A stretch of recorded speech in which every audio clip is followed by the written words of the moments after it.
There we go. It's playing. Nobody talk. Except me. I'll talk over my intro. You can watch this.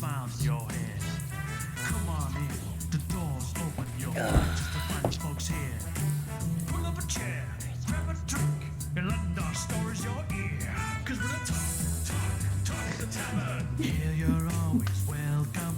The talk of the tavern. Promising beer and bed. The talk of the tavern. Music, medicine, then some. The talk of the tavern. Okay. Here we go. And welcome to Talk of the Tavern. What are we on? June 17th, 2019. I am your host, Travis Sivart. I have two things on my mind before I tell you my vices tonight. One is we have just found Elizabeth has no nipples. We have not yet discovered if she meant on her body or of other people in her possession at the moment. And the other thing is I'm really curious, and this can just go throughout the night. It'll match the topic well enough. Later we'll discuss it. If you could be a Muppet, what sort of Muppet would you be? This is a thought is thanks to the last fucking hour with these three people.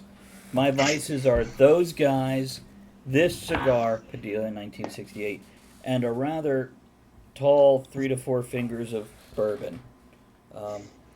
And we'll do a intro toast right after they introduce. Let's start with Chris. Who are you? What do you want? Why are you here? I'm Chris. I want nothing. I wandered in one day and they haven't let me go. And I'm drinking Viking's Blood Mead.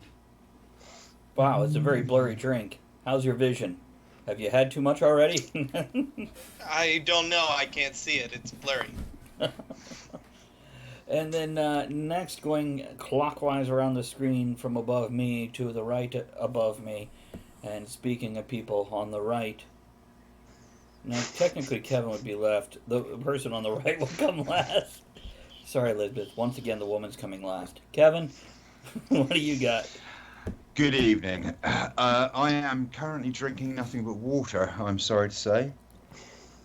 And this evening I'm smoking nothing because I've quit smoking. What do I want from the world? I am the Tin Man, if I only had a heart. That's not the could you? Oh, I'm watching Tick on Amazon, and there's a guy with a black hole for a heart. Awesome. He feeds it mice. Fart when you fart. Get a fart. Were you done, Kevin, or should we? That's it. I have no vices anymore. My life is Magnolia. You are clean and pristine, machine bean. You had a good run. Oh no, he doesn't run at all. And now it's a slow walk. There you go. Now it's a meander, you know. You're gonna toddle. Oh, thank you, Chris. Now let's see if it goes across the screen. Hold on. I know. Is it? Did it? Where? Aww. Maybe it'll show up in a minute. I don't fucking know. Elizabeth, why don't you introduce yourself while we stare in anticipation to see if a goddamn coin falls into the thing. Hi, it's Elizabeth from Virginia and Pickleman Productions. Remember that this time, picklemanproductions.com, bringing you kosher pickles, and you don't even need to pay a nickel. Tonight, I will be drinking a little bit of red wine. My coffee, and wada. And later tonight, as per request, I will be drinking the cracker. So I thought it was a full-size bottle at first. I didn't realize it. Either you're a giant Oh, or... is it one of the minis? Yeah. Wait, where am I? Oh, damn it. I So- don't have my minis close. By whose request, Elizabeth? Was it They're in the your closet. own, or did somebody else request it? It was My dark side. Oh. So Andrea's not here right now, so I'm drinking this for her. she originally was due to be here, but then she stopped by work to visit for a brief moment, and somebody went, "Oh, want to work tonight?" And she said, "Money? Screw you guys. I'm going to work." It's fair. Exactly. Hold on, I gotta see. I went and fixed the tip jar and everything, so it shows. And yeah, it didn't fucking work. So I'm I do have checking. nipples. They're in a bag right next to my cocks. Got to keep this shit organised. Absolutely. No, that's in a different That's bag, and then Ed in a Gein's box. biggest problem. I mean, I know someone who has no nipples, but, she I also know doesn't have someone who- cancer anymore, so there's a trade-off. Fair play. Didn't I know cost an someone who arm. does. I know someone who doesn't have a belly button. Who? I know someone that They doesn't have a took my clue. appendix out through my belly button, so now I have a giant scar in my belly button. Did they give it to you, the appendix? Did you- No, they wouldn't let me keep it. I tried. Did they let you take a selfie with it before they disposed of it? No. They do that bullshit. They say it's a biohazard, and my comment was, well, it wasn't when I came in here. You can put it in a sealed jar. Thank you. What? I've, You think I'm going to sell it? You guys familiar with what You guys familiar with what scarification is? Yes. It's like having a layer of the dermis taken off surgically, and then you rub citric acid into it to keep, so it forms a scar tissue. So it creates a bit like tribal markings people do sometimes. There's a whole subculture of it in body modding. I've got a friend who's got facial scarification. She's just got 3 very faint lines, one down the center of her forehead and her nose, and then 2 diagonal ones across the top of her cheekbones. And the guy who did that let her keep the 3 strips of skin, and she's got them pickled in a little jar on her mantelpiece. Right on. All right, then. Pickled.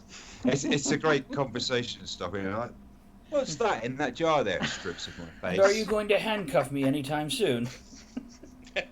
Stop pouring the bleach on my open wounds and in my eyes. So many things you could talk about in that scenario. It's, by the way, I know the woman he's talking about. She's actually a very delightful woman, and I think she'd appreciate the humor I just spouted. Absolutely. She appreciates all humor. The darker, the better. Yeah. She's also the one that's very well known for her toilet selfies. Indeed, Oh, yeah, she's delightful. What a stud. What a stud. Gary, how are you, man? I look forward to drinking with her one day. It's She'd a love pretty that. Hey, good Gary. time. It's I'm still trying to. I could have swore I had this damn thing fixed, and now I'm just not sure. Let's test this. See. Okay, that's a test. That's what should happen. I think everybody saw it. That's what should happen when somebody throws bits. I don't know if it will. Why is it a Russian red star there? What's up with that? Because it's the number of bits that you Yeah, I know. dropped. It's I just don't want anybody You're thinking. making it rain again, Travis. What's that? It's You're making it rain again. Trying to, and I'm looking at like. Oh no, I'm down to Refreshing. 19 bits. We've lost Elizabeth. Elizabeth's down. Lucky somebody. I'm a horrendous foreigner. I'm not allowed free bits. I have to buy them. I can't even watch videos to get them for free. Well, if it helps you, Kevin. Soon after Brexit, I won't even be able to buy them for cash. I'll only be able to exchange them for cheese. Cheesy bits. You're a member of the UK. Please post 5.2 metric kilos of cheddar to the following address. So yesterday I got to repair a huge sculpture I gave away when I moved to New York. I made a giant dancing pig, and it keeps getting eaten by mice. So I'm at a friend's place on Father's Day repairing this pig, and the debate was, should I give, I mean, this pig is 4 feet high. Should I give this pig breasts or not? And if I do give her breasts, should I give her, 8? Or because she's a teenager. Now, I have to do a paint job on her. I'd really like to make her like a, a Worcestershire pig or a sow, the multicolor. But I think I have to stick with pink because it's Smithfield, so it's too bad. But it was an interesting moment. I'm fixing a pig, And for dinner, they're making ham. I made ham yesterday also. Spiral ham. Spiral ham.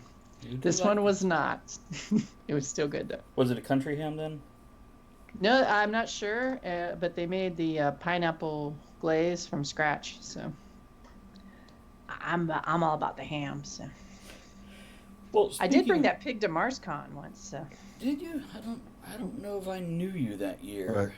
it was Uh, in the food area, and it was holding a hatchet, and it had an apron on with all the skulls and crossbones. How disappointing for a split second. I thought you meant you brought a live pig to MarsCon. It would have been a much more interesting story. Well, I don't talk about my date life, so. Wow. That's very, yeah, that makes sense. My sophomore or junior year of high school, the senior class prank was someone in the senior class went to a local farm, and they rented 3 sheep and a pig, and labeled the sheep 1, 3, and 4, and the pig number 2, and then hired the farmer to dress up all hick-like and come into the school yelling about their lost pigs, and they released the 3 sheep and the pig through the high school.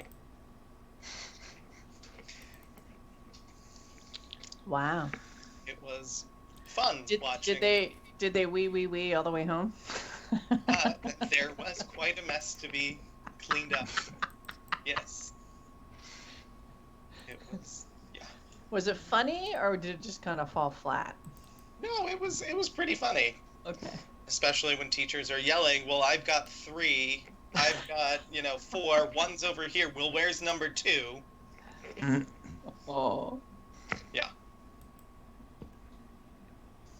Wow, Travis is quiet. He must be working on something. Yeah, I'm trying to fix these things up while you guys are chit-chatting, but I did want to ask everybody, speaking of Elizabeth doing her thing yesterday, as she just discussed, did anybody have anything interesting go on in the past week?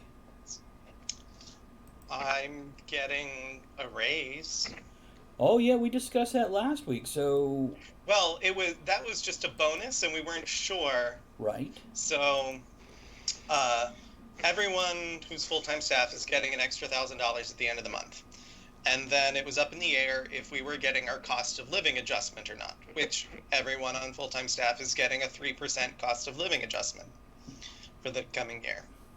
And then on top of that, my boss was like, hey, your performance was exemplary this year. We are giving you an extra 2%. Ooh. So Nice. I'm getting a 5% raise Cheers. Yeah. next year. Good effort, man. Well done. Yeah. Hopefully I can keep it up and get another one next year. That's a penis reference. We'll see. Yeah, I mean, if I'm still doing 3 people's jobs and there's not another staff person in one of those departments, absolutely I'm going to ask for more money again. Well, I didn't ask for it. It was just given to me. It was a surprise. But, I will ask for it next year. There you go. John has a comment about your raise there in chat for you. It's, and I am still Raises trying are uprising. Raises are uprising. Perhaps upraising? Abrasing. Abrasive. I don't know. So that was my exciting thing in the last week. Wow, that's a Everyone's good on thing. vacation this week, except for our non-full-time staff carpenter. So I have to come into the building to unlock the door for him and be there. So if he cuts his arm off, I can take him to the hospital or call 911, whichever one comes first, or both. Instead of being able to work from home, because I could if I didn't have to let him in. So There you that's go. my week. You It's thrilling.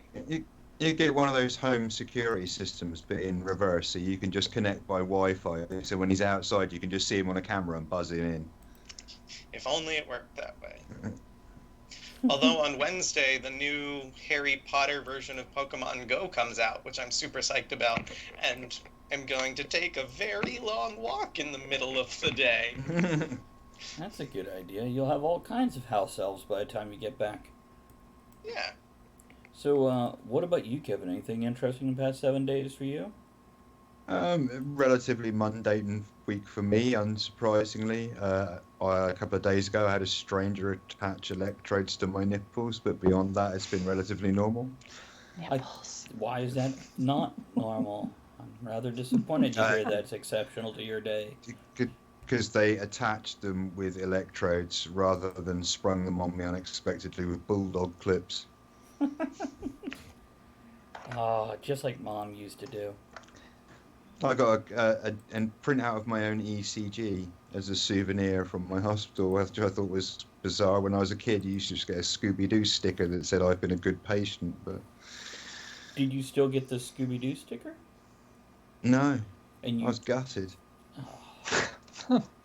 That's just fucked up, man. Who can you write? I've still got some from when I was 9. I was kind of hoping to complete the set. It's by the way, there is a new movie coming out next month or next year called Scoob, and it's a fully animated going to theater Scooby-Doo. The cast in that, I've got to pull this up for you guys. I saw it last night. By the way, Blue Falcon and Dynomutt's going to be in it. I'm very excited about this. Let me read you some of the cast here. So I can hear Zac you. I'm going Efron, mobile. This could all go wrong. Zac Efron plays Fred. All right. Give me just let me click on this here. Kevin didn't mute himself and his electronic buzz is back. Mark Wahlberg is Blue Falcon. Gina Rodriguez does the voice of Velma. Amanda Seyfried is Daphne. Jason Isaacs, who plays Malfoy, Lucius Malfoy, plays Dick Dastardly. Nice. Ken Jeong, we all know Ken Jeong, the comedian, is Dynomutt. He's what? Dynomutt.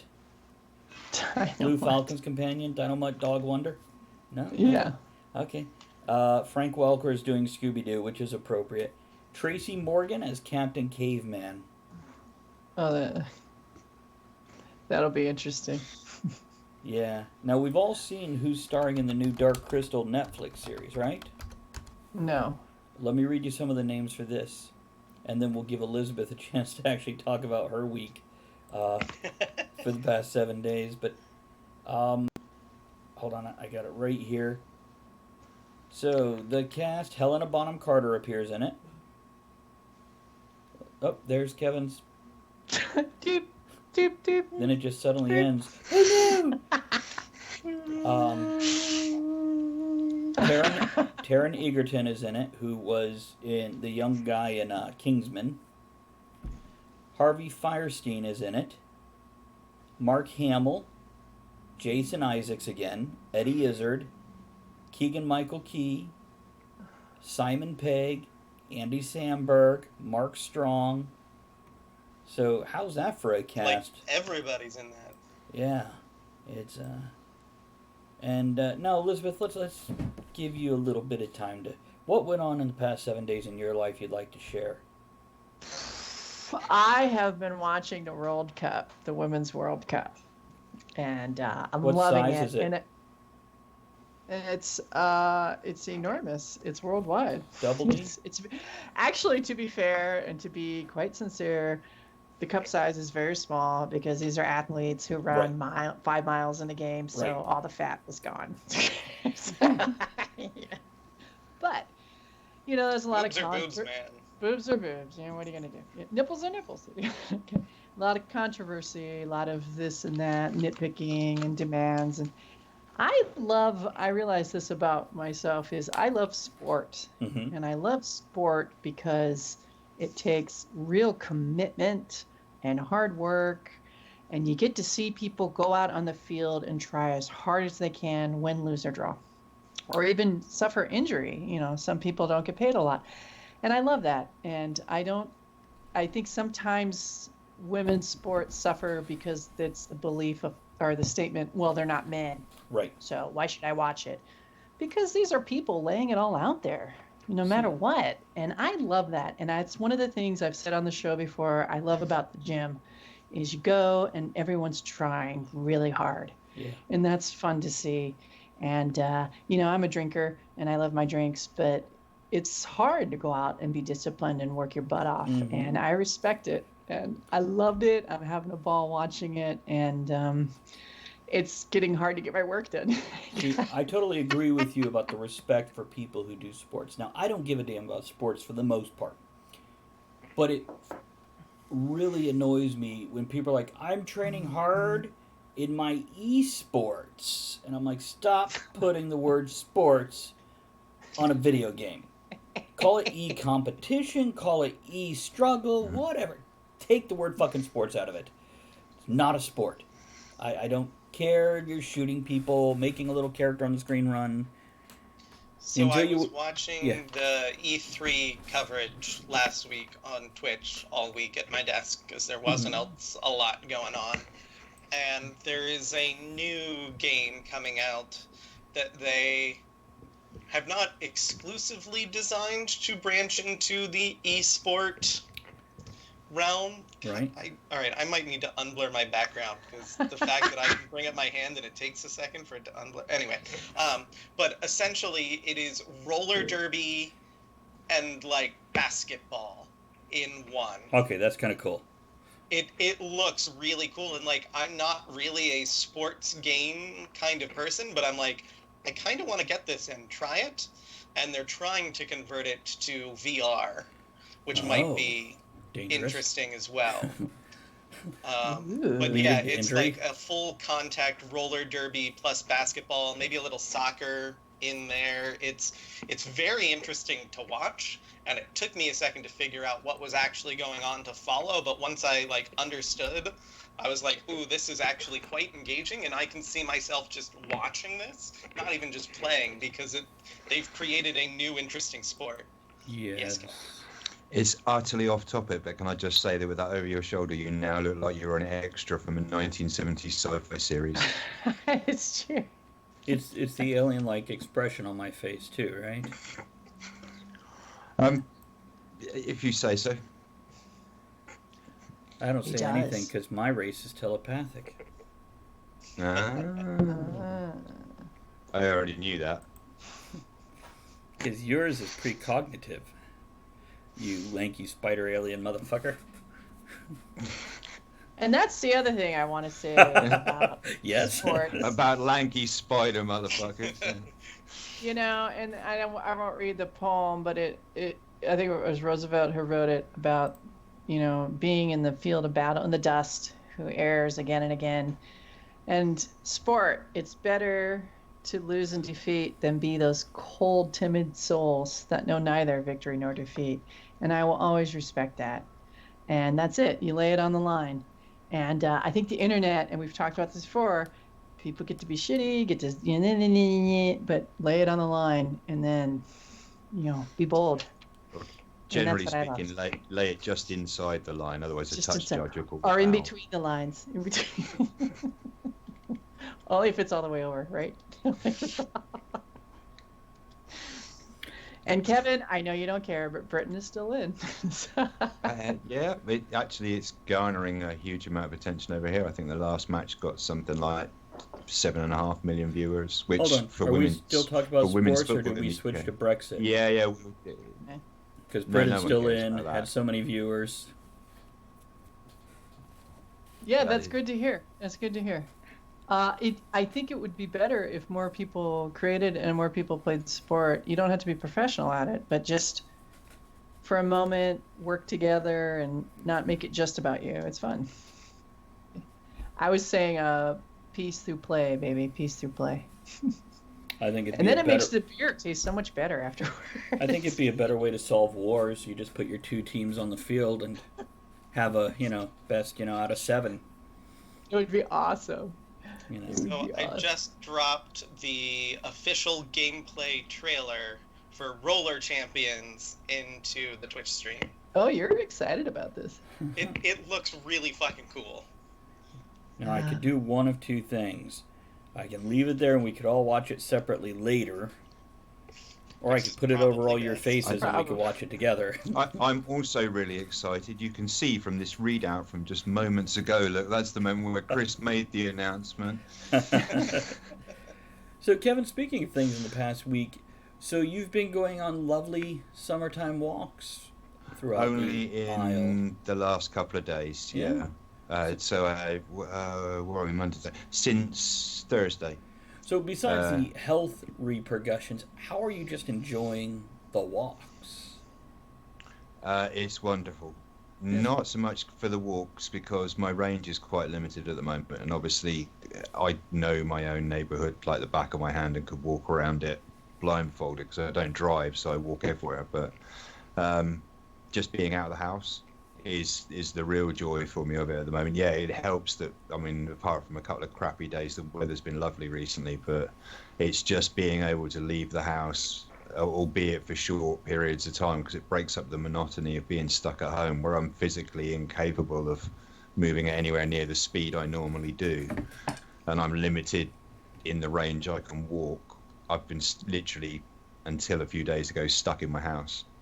And as much as I love my home, like I said to you guys earlier, you know, an Englishman's home is his castle and all that jazz, but unfortunately I've been trapped in the dungeons with the portcullis closed, so Well, yeah, this is a I'm good loving just the fact that I'm segue. allowed to walk. If I may take it, then you can pick up right where Yeah. you left off here. First of all, let's Have do an it. opening toast. Here's to taking it slow and enjoying the walk. Damn shame you're forced to do it, but it's good when you can.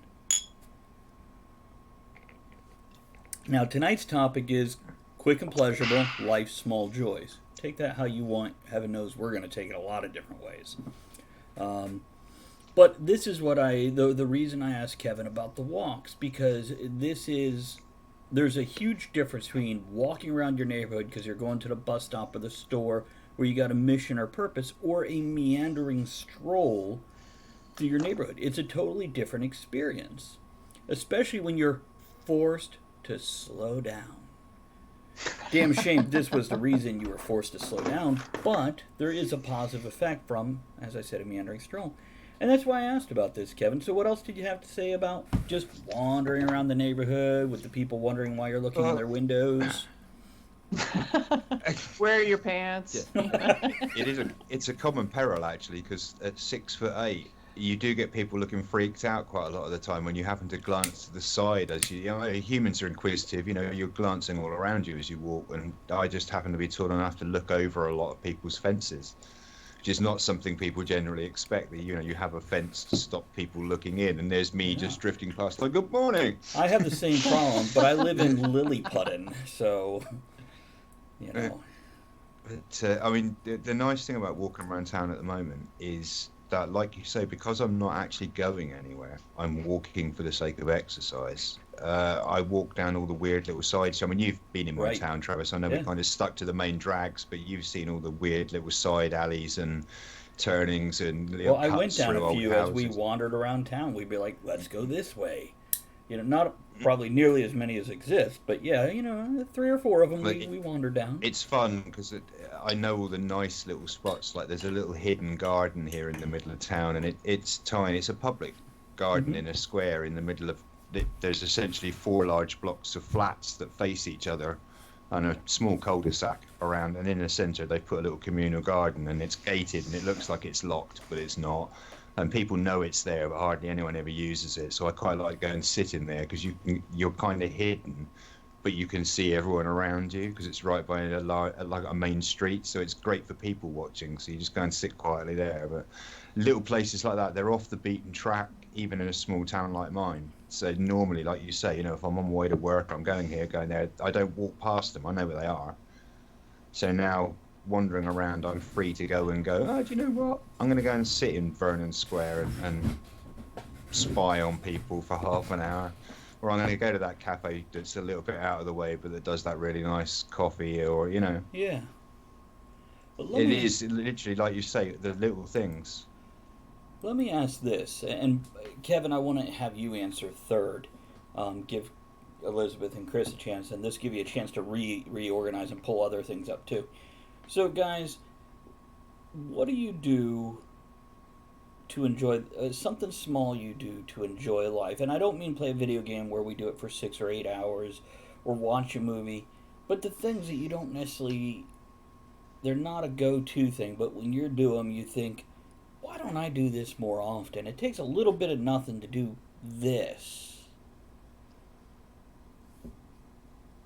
There's a lovely little. I guess it's a small lake Uh-huh. in Greenbelt where I used to live, and I used to go over there often. And then Pokemon Go came out. There was lots of Pokestops, and Oh. you walk around there. But it's like just under a mile to do one loop around the lake, and half of it's out in the sun, and the other half is nice and shaded. So you get that like back and forth of being like, oh, I'm walking out in the hot sun, and then, oh, it's nice and cool and shady, and I've cooled down before I, walk back out into the lake. And there's all kinds of animals. There's some beavers that live there, Oh. And other turtles and fowl and such. So it's quite lovely just to go and walk around the lake. Nice. What about you, Elizabeth? I make sure to enjoy the backyard as much as possible, and it's almost like it's a forest. I mean, I go out the back or the front, and there's foxes and eagle, and I mean, you name it, we Mhm. got it. And I really like to sit there and experience a moment. And it's learned that in Japan, you drink tea or something, and you kind of become enlightened in the moment, and you don't expect anything, you're just there. And I've seen a lot of amazing things happen with these animals just being there. And the other thing I do is I draw. I love drawing. I haven't made a career of it. I don't, I love it though. And even right now, we're sitting here chit-chatting, and I'm working on something that will be revealed in time. In time for the end of the show, or just in time? Oh, in time. It'll Okay. be a surprise. Okay. But yeah, and that's the thing, is to shut that constant mindset off, that automatic thought process, which tends to be destructive, Mm-hmm. and to just give life a moment and to just be there and enjoy it. And I had this thought because every morning now I'm doing at least 2 hours of yard work. Ugh. Mm. It's But very it's hot. nice. It's fulfilling when you're done. You're like, I accomplished Yeah. something. I can see it. Right Yeah, yeah. Well, when I have a heart attack in the front yard, you know what happened. You call Kevin and go, what do I do next? Yeah. And I don't do well in the heat, and it was very hot today. Well, I'm glad you're not in heat now. I don't know. I didn't say that. Speak for I yourself. I don't know if I said this last show, but I had this thought of, it's unfortunate that when you're finding peace, it's with something you don't enjoy. You can't seem to find eternal peace with things you like. It's only with those moments. Mm-hmm. That's a big cigar you got there, my friend. Thanks for noticing. So, Kevin, I guess let's come back around to you. Did you think of anything else that you do? Yeah.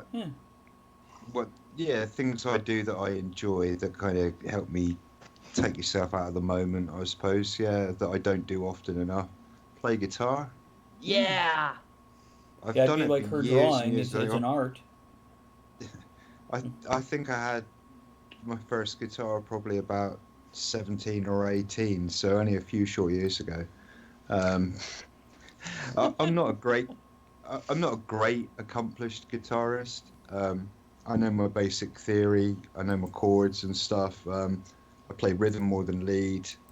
I do it for my own enjoyment. I describe myself as a bedroom guitarist. I never really had any. I love rock music. I love bands. I love live music, but I never really felt that. I always wanted to play a guitar, but I never felt the drive to get up on stage and perform with one for other Right. people, like in a band and stuff. But but I like the instrument, and so I pick one up and sort of learn to play. And I'm moderately. If we were having a barbecue or a party, one of those horrendous wankers that always gets an acoustic guitar out, you know. I could be that. I could be that guy if called upon, you know. But like, this party's missing something. Does anyone know a pretentious wanker who owns more guitars than I ever play? I'll be like, yes, you found me. See, But I do it. I've tried multiple times to learn stringed instruments. Like, I have my grandfather's mandolin, and I have I have two of his mandolins. One he built by hand, No. and the other one he bought. And, like, I have tried to learn them. I've tried to learn to play the guitar. I tried to learn to play the ukulele. Like, there's just something in my brain that doesn't get the, like, fingers make chord things.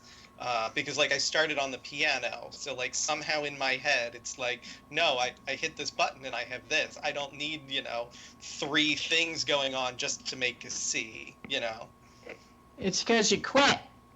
You quit trying. You She's gotta not- keep doing it till you get it. Yeah, she's You not could be wrong. the next great maestro, man. And if you want, Chris, as odd as it sounds, your setup right there, something that really helps me with accountability is the stream when I'm writing. With people sitting there going, what are you doing? Well, you tend to do what you were supposed to be doing. Hey, Chris, I volunteer to always be an audience. If you ever want to perform for anyone, I will be there cheering you on anytime. Throwing Any underwear at place. you might not be hers, but somebody's. We'll get smaller pairs, like younger girls. And then when you Absolutely. get arrested, you know If why. I love anybody trying creatively to express himself or try something new, and I will absolutely support you. So, And with the I mean, stream, I have a box in my closet that's labeled musical instruments because it's all various musical instruments that I've tried to play and have given up on. and if you over if you need many more, years. I have some on my walls I'm getting rid of. No, I'm good. You need a borin? Like the Sounds like ocarina. we need I it, tried to pick up the ocarina. I've got 3 different ocarinas. I do too. Never gonna play an Had ocarina. a couple tin whistles and 2 recorders, and yeah. Hey, it sounds like we need to have a music party. We will sound worse than the Bremerton Farm Animal Band, whatever it was called. The Bremerton. Hey, the Musicians. universe doesn't mind. It likes music. That's it. It That's also it. likes chaos, so it probably really enjoy our Yeah. music. And So- there's no electrical cord, so I can't fuck it up. Elizabeth, really, don't sell yourself short. I can fuck it. I think really anything you put your mind to, you could do it. That's the spirit. Thank you. Fuck you very much, Travis. Yeah, Appreciate absolutely, that. man. I'm here to be supportive to the people I care for. Something I did realize recently is, and here's something a little corny, a little mushy. You guys are essentially my best friends, which I've never been the type of guy to have best friends. Like, there'd be people like, you're my best friend, Travis. I'm like, yeah, I call you, you're too fucking busy. You're not really my best friend. But I'm glad I could be there for you.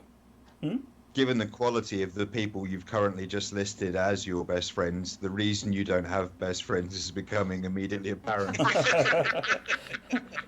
You'd think with this low of an expectation, it'd be fucking easier to get best friends. But, as we don't get together, it's obvious that at least 1 out of the 5 or 6 of us misses the interaction that week. Probably more of us. As Kevin went through his trials or Ed had his problems going on. This was on my mind multiple times through the day or week, depending how, recent it was. And I've just come to realize, so things like this right here, even with, and I have found it's better if we do have a topic than if we just go total free-for-all. But even with the topics, it's still a nice little connection for a couple hours a week that allows that socialization. Gary says, daring observation. Gary, you're included in that, because that's something that needs to be made clear to the viewers. Now you have somebody stop in for 10 minutes every 3 weeks. Okay, whatever. But Gary, like yourself, or like John, or Jamin when he was coming around regular, which he's in town here in Williamsburg, and we don't have a chance to get together with him because of scheduling. But these people become a regular part of your life, and perhaps they're not as tight as Yeah. us talking to each other, but it's still a close-knit group. Especially, I have to keep pointing at Gary in particular, because he's here really almost every day I broadcast, even if it's random. If he's around with nothing to do, he's absolutely hanging out with us, or me alone, or whatever. So that makes a huge difference, because it is a break from life. You get to ease back and relax and not worry about everything beyond the little room you're sitting in with these folks. And you get to share your problems, or take your problems off your shoulders as you listen to things going on in other people's lives for a few minutes. Yeah, Kev. Someone once asked me when I was explaining about someone who knows nothing about the show, never watched it, and I was explaining the whole origins story, if you like, way back from like Sounds of Steam years ago. And they said, so like they all live over there and some of them live close to each other, right? And you're the only British person. I said, yeah. And they're like, do you ever get the temptation to just make shit up? just to see if you can sneak it past them, and they all take it for granted because, hey, he's the Brit, he must know what he's talking about. And my response to them, whilst I was immediately tempted by the idea, obviously, I said to him, no, actually, ironically, they're about the only bunch of people I associate with on a weekly basis that I'm ever genuinely, normally 100% honest with. Certainly far more than I am with a lot of people I deal with on a day-to-day, face-to-face basis. Yeah, you're right. It's the little things, With this, it's always been about the fact that I'm completely detached from everything that goes on in America. So it still amuses me to this day that I kind of have this niche purpose of being the weird, odd one out. The show's token minority. It's a wonderful thing to have, where we could look at you and ask you about things that we're unsure of. Especially in the UK, if not also in Europe, and vice versa. Which, by the way, Gary says, I'll jump in even if I'm doing something, wouldn't miss it. Means a lot, Gary. And definitely appreciate you coming around, whether I'm dozing off playing video games or with the crowd here. But yeah, I think for the most part, I think we'd all echo Kevin's sentiment about being really just open and honest on the show. What do you guys think? I think it's refreshing because I'm basically the newcomer. Season pro. Season pro. There we go. It is, and it is nice to be in an area where you can be. I wouldn't say any of us are 100% completely honest, because we do have to do somewhat control. We are a show professional. Ish. But it's so nice to just be with people you can chit chat and be obnoxious and just laugh. And you're going to be around people who laugh, even if for a moment you're like, oh, that kind of hurt. And then it's funny because you realize that we're in a group of people who laugh. It's always been, I think, one of the communal threads all through whoever's been on this show, that I think one of the criteria for getting to come and hang out with us and do the show as opposed to just come on as a guest is that you don't get butthurt. Or you do get butthurt, but you're mature enough to accept that things you believe in butthurt the other people. We're all fairly sort of accepting, and we know that although we're kind of similar, not all of us agree on everything. Okay. But we're respectful of it, which means we can talk about it rather than argue about it, and there's a massive difference. The internet is full of people just screaming at each other in caps lock. Yeah, we actually get to have conversations because we have different opinions on a wide range of topics. Yeah. But there's that great. Excuse me, sorry. You guys have become no excuses. my main social interaction on a weekly basis, because I see my coworkers and then I hang out with you guys or the D&D group, just because I'm at that point in my life where all of my friends are now working and buying houses and having children, and I don't want to spend time with their terrible, terrible children. Because the older I get, the less time I want to spend around children. That needs clipped. Teacher in the I feel making. you, man. I Gary, don't even clip want to spend that. time around mine at the moment.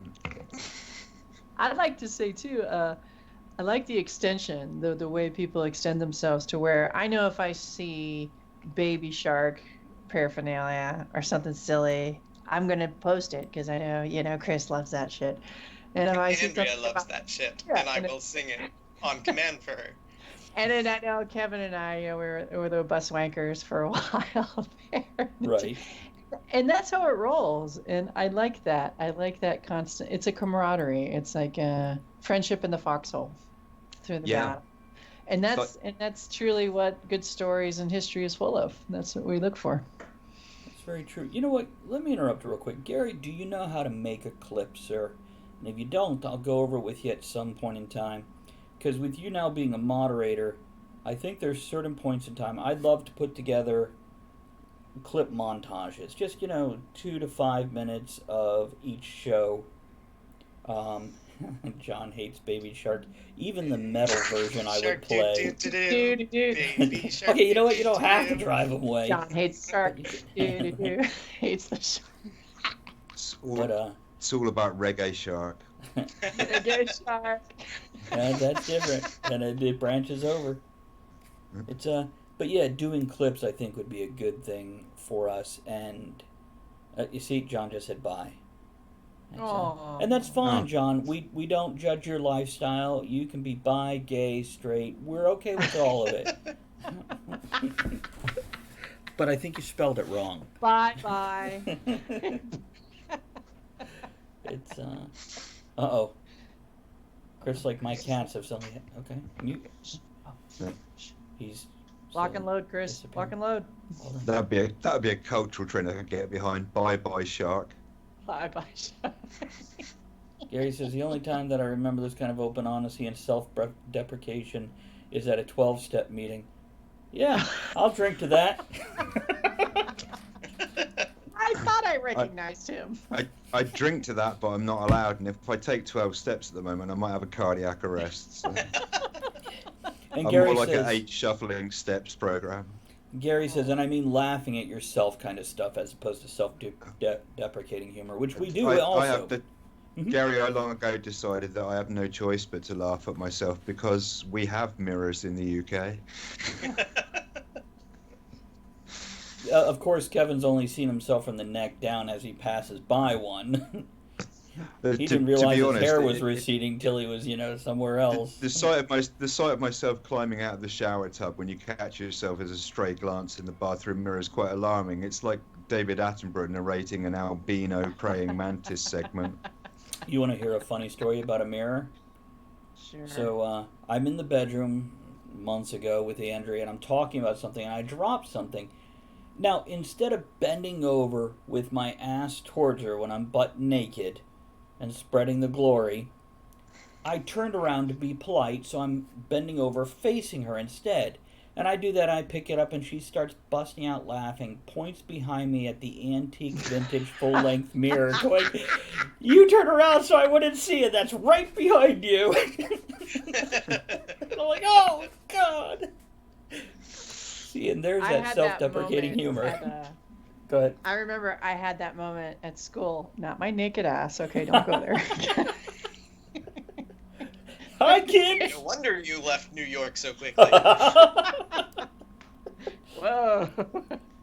And I was really tired, and I was just trying to get to my class at the end of the day, and a teacher was helping me out with something, and there was a mirror, and I looked up, and I thought I was looking over my shoulder, and I thought, oh my God, who's that old lady? And it was me. Fuck. At least you laughed at the end of it. Well, yeah, but I drank a lot of beer on the bus home. Through a straw on a paper bag. Did I tell you guys the other week about what happened when I went to visit my friend Charlotte in hospital? Mm-mm. No. Okay, in case this does ring a bell, I'll give you the very shortened version then. Essentially, my friend had an injury to her hand. She'd been on her own in hospital. No one had visited for a bit, so I popped up to see her. She was on a drip when we first got there, so we had to wait an hour before she could go off the ward for a walk. That moment comes, she's like, I'm just going to go for a quick wee before we go walk for a walk. She goes off to the toilet, comes back, absolutely falling around laughing, like holding her sides because it's hurting her so much she's laughing. I was like, what are you laughing at? She's like, this is genius. She's like, no word of a lie. The nurse who's been in and out on the ward all the time since you've been here, bearing in mind, the age difference between Charlotte and I is 4 years. Okay. Just to give you that context. 40, right? you said? Or Four. Four. Just four. Yeah, she's 38, I'm 42. 43, anyway. She came back in and she said the ward nurse has just stopped me in the corridor on the way back from the loo and said, I think it's lovely your dad's come to see you. Man, that would have been so tempting, married or not, to make out with you for a second in the doorway before going for the walk. You're like, just dip me, big guy. I get mistaken for Katha, and my friend in New York at the festival. You're And like she's 2 feet taller than her. 17 years than I am, older than I am. And I always say, I'm the older sister. It's best to just claim it. Just own that shit. Hey man, she's a beauty queen. I'll take it. And she's one of the few people that can make Elizabeth urinate on command. That's true. And she's a woman, so I'm taking it.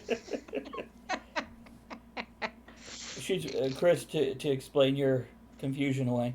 She's one of the few people that can get Elizabeth laughing so hard that Elizabeth pees. I do. She's very. She's. Otherwise, that would be quite a bizarre and unique party trick. Just like, and pee. Yeah, so, I can vomit on command. So Really? Oh yeah. That is tempting to test. Not right now. No. I got my tablet here. No, I would much rather be like in the front yard away from the house and go, okay, go. I'm rolling. All right. Yeah. Let's do it. We'll make a video. Well, we'll make sure you get a lot of water so you don't get any burning, hurt your esophagus, etc. We don't need it right after good chunky pizza or something. Pizza and whiskey, because that will hurt coming up. Yeah, it does come out the nose sometimes. Yeah, do it after one piece of toast and a 24 It's my ounces of water. superpower. It is. I was talking about your superhero character today from the game. It's when I talked to Robert, who is stepping away from the game, I was talking about you and how much fun it was to play with somebody who didn't know the rules at all. They just wanted to play and have fun. And when they're like, I want to do this, just tell me how to do it. There was no... It takes pressure off when you're not as worried about the rules, and it's a delight. It's something new players don't realize that is something you enjoy about a new player is they're not caught up in the rules. They're caught up in a game.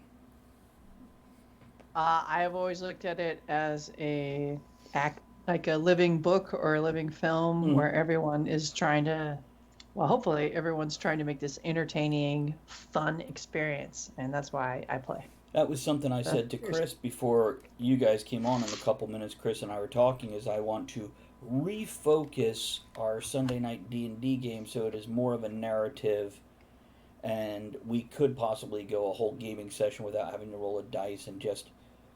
But it's going to take adjustments on my part as the DM as well as their part as players, so we're all on the same page and move forward together and in having a good time. Because I know they all can do it individually, but D&D does make you reach for dice. I think it's just ingrained in us for that system. And Robert blames on it was originally a miniature war game that was translated into a role-playing game. So it's the basis of the game is just that's where its roots are. Oh, I kind of like the dice. It's letting that Fortuna, or the Lord of Chaos involved, where and survey says, No, absolutely the dice. And when Robert mentioned his biggest complaint about the Star Wars game system was that it's so hard to be successful when you're a new character, when you're a low-level character. Yeah. But I think our most enjoyable moments when playing Star Wars with Robert, Andrea, and the others was when somebody failed.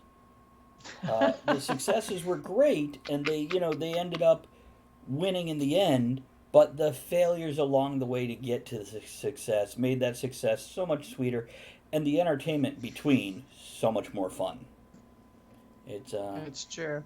Some of my fondest memories of D&D are just when you have to grab everything and run. Yeah, that's not even in the game. Quick, get my pants! Oh, good So time. we have 5 minutes till 9. Does anybody need to take a quick break to... Okay, A quick Yeah. break.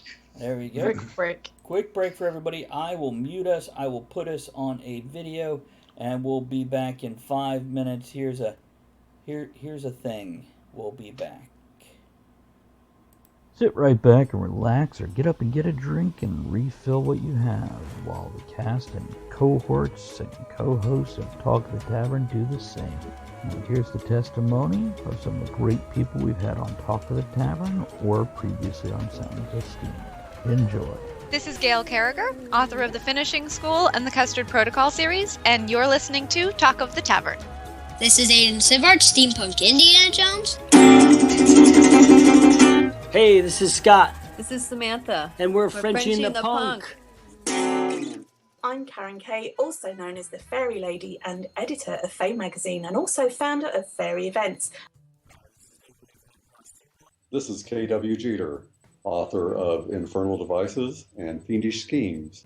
Kircher here. I played Bifur in the Hobbit trilogy, and you are listening to Talk of the Tavern. This is Trevor Crafts, executive producer and creator of Lantern City.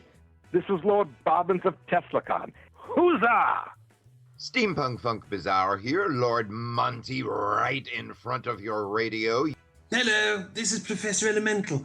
When I'm not taking a bath in gin or trying to invent a new kind of badger, I'm listening. Oh, yes. This is Stephen Davis of Raising Steam UK, 2-day steampunk festival in Reading. Enjoy. I'm Thomas Williford of Brute Force Studios, and you're listening to Talk of the Tavern. This is Commander Bob of Victor Sierra. Je suis la légendaire princesse convertie de Victor Sierra. Hi, my name is Sarah from Valentine Wolf. Hey, this is Braxton from Valentine Wolf. This is Aileen the Peacemaker, the founding editor of Beyond Victoriana, the multicultural steampunk blog. Hey, this is Joseph C.R. Vortek, otherwise known as Electro Swing Neo Vintage DJ Vortek, and you're listening to Talk of the Tavern. I hope you come out of it in one piece. I'm not sure I did. And don't forget about our other shows during the week. Tuesday, Middle Aged Gamers on Wednesday, and Virtual International Pub VIP on Thursdays. Make sure you join us there, 1 p.m. Eastern to 4 p.m. Hi, my name is Ashley Rogers. I'm the organizer of the Copper Claw. This is Calamity Dawn, mixologist of Airship Passepartout. This is Commodore Lorpicar of Lost Saints Curiosities. This is Jimmy Diggs of the Crypto Historians, reminding you that the future is in your hands. This is Gabrielle Reel. Hi, this is D. Clarence Snyder, writer of the Bright Future series, and you are listening to Talk of the Tavern. This is Professor Marcus O'Bannon, the Chief Scientific Investigator for the Crypto Historians. This is Lady Gatita of Nerdvana. Hey, this is Angie Velo from Ghostfire. This is Hannah Titania, Queen of the Fairies. This is Jeff Platt of Highland Steamworks. This is Danielle Ackley McPhail, co-author of Baba Ali and the Clockwork Gin, and you are listening to Talk of the Tavern Radio. Hi, this is John R. White, author of The Tales of the Airship Neverland. This is Catherine Gleason, author of Anatomy of Steampunk, The Fashion of Victorian Futurism. This is opera singer Katie Cat. This is Keith Prusak of Bad September. This is Captain James Barrington of the mighty Claxton. This is Emily Leverett, and I'm the editor of Big Bad and Anthology of Evil, Volumes 1 and 2, and you are listening to Talk of the Tavern. Hola Radio Escuchas, les habla Lady Smoke de Sociedad de Steampunk Argentina y Sindicato Dieselpunk. This is Melanie Grace with Live Steamy. We are Warren and Betsy Talbot of MarriedWithLuggage.com. This is Christopher Meeker, author of Hawthorne, Chronicles the Brass Hand. This is Mickey Wonderland, Steampunk Fairy Princess of Wonderland with a fresh cup of Mad Hatter tea. Hi, this is Margaret McGraw, author of the prompt writing blog writerspark.com, and you're listening to Talk of the Tavern.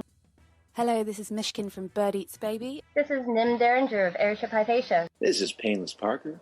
This is Persephone Burroughs Dimebagger, co-captain of the Airship Hypatia. This is Psyche of Psyche Corporation. Ahoy, me darlings.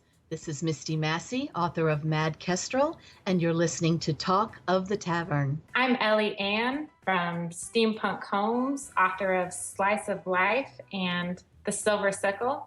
Hope you enjoy the show. This is Captain Jared Cornwall of the Melanie Rose. Hi, this is Lucy Luminos with Tinker the Web Series. This is Travis Fessler, the steam-powered circus freak from the Pickled Brothers Circus. This is Scott Norman of The Wars of Other Men. I'm Mr. Cat of The Cat in Black Art, and you are listening to Talk of the Tavern. This is Wendy Callahan, author of The Cronus Clock. This is Daniel Burrow, creator of Tefra, the steampunk role-playing game, Cheers and Gears, and Good Gaming. This is Tempest Wolf, actor and producer of Tinker Web Series. Tinker by name, Tinker by nature. This is Shelley Dusick, the captain of Vandalia Con, and you're listening to Talk of the Tavern. Did you know Talk the Tavern also publishes books? Make sure you look us up online. We're on Amazon.com. Sit right back and relax, or get up and get a drink and refill what you have, while the cast and cohorts and co-hosts of Talk of the Tavern do the same. Okay, and we're back. Thanks for hanging out, guys. I do want to remind you that you can share the show. Hey, what timing, Chris? Well done. It actually I know, I was sitting here waiting. And we're back. Applause. I want to remind good job. See, that's a good job of a good moderator and co-host. So don't forget, you can share the stream, bring your friends in here to harass, be harassed, or harass you by clicking the share button just below the video. What is that? What is that one? Oh, it's party. Okay. Don't forget, subscribe. Twitch Prime. It's free for you. It helps us booze it up and buy me cigars that these guys get to watch me drink and smoke, in that order. You can also support us financially by throwing bits, donating money, purchasing merchandise, supporting the Patreon, and so on and so forth. Other than that, the most important thing that you can do is show up. That's the most important thing. Everything else be damned, but giving us money is always nice. Okay, moving on. Kevin has just enjoyed a small thing in life. He held it up. He held it for ransom. Wait, no, that was the Eagles. So, did you just eat a pork pie? So, okay, we're going to talk about that when you get back. Can you show it to the camera, the inside? Okay, oh, there you go. That looks so good. Now go ahead and take a bite. But wait, before you take a bite, let's see how many times I can do this. Yeah. Did everybody get refills? Anything? Wow. I have never seen him put pork in and out of his mouth that many times in a row. Usually he just wraps his lips around it. Slowly. Hold on, I did unmute, right? Yeah, okay, good. Just checking. Everybody's like, look, they're back. It looks like they're saying something. What is it? Timmy's in the well? So other things that we enjoy in life, because we don't have Ed, I tend to skip This Week in History. Unless if one of you guys miraculously happen to prepare This Week in History, we're just going to move on with the topic. Good enough. What is Elizabeth? What are you staring at so intently? I'm drawing. So is that your bowling glove you have on there? It's the pictures I sent her earlier of the pork pie. Actually, I'm playing with my tablet. You probably can't see it because it's black. And I'm probably going to have to teach a bunch of kids the tablet because, drawing things on paper is so lame. They want to draw it on a tablet, but drawing on a tablet is much more difficult than drawing it on paper. Yeah, usually I start on the tablet and, 30, 45 minutes later, I'm still trying to figure out how to do that third thing I need to do. I'm like, fuck it, give me a Sharpie and paper. But like I said, this is a surprise. Everyone will be surprised, and it'll be delightful. And I just want to stay in shape and keep my drawing up. Nice. My drawing. Nice. With or without nipples? Well, actually, there's nipples, but they're all underneath the clothing. But while I have your attention,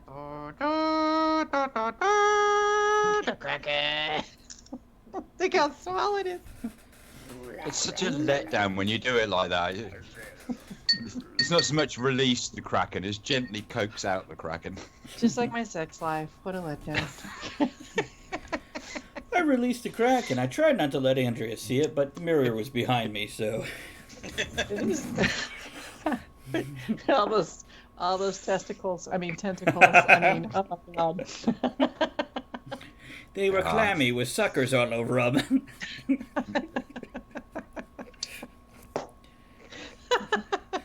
Rule 34, isn't it? Oh, Chris, I have been watching Good Omens. That was fun. That was fun. I'm halfway. Yeah, I think. Yeah, it was cute. It was fun, and I'm just eating up Jessica Jones now. So. Which season? I'm looking forward to what is it called? The new Orlando Bloom steampunk fantasy show that Amazon is doing, I think. Oh, the one with kids or something? Carnival Row, that's what it's called. Oh.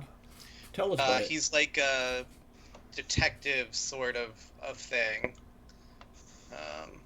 Yeah, it looks like it's going to be really interesting, and a couple new photos have been leaked of like them on set and things. Any nipples? No.